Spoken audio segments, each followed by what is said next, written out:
Саламатсыздар ма құрметті ұстаздар, бүгін сіздерге Joydeca платформасы арқылы өткен сабақта пысықтауға арналған сұрақтарды құрастыруды көрсетейін.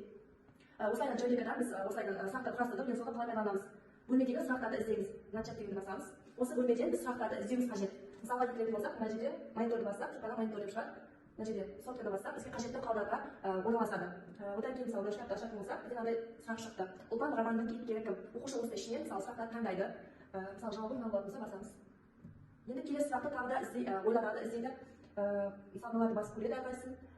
Яғни бұл дегеніміз оқушылардың логикасын дамытады жаңа.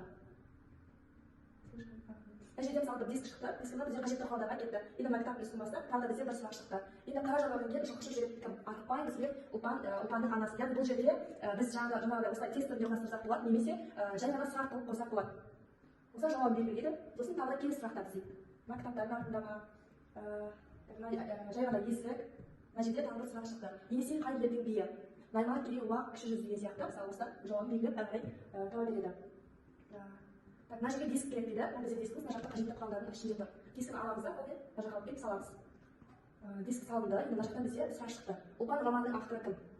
Варианттардан өзі дұрысын белгілейді. Әрі қарай осылайдан келеді бізде тағы да іздейміз мысалы. Әрі қарай жылжытты. Енді мына жерде бізде зайчик шықты.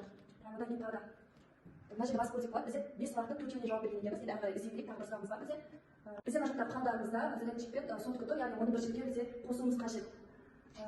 Бізде шықты. Осы жерге тастап аламыз да, алып келіп қосамыз.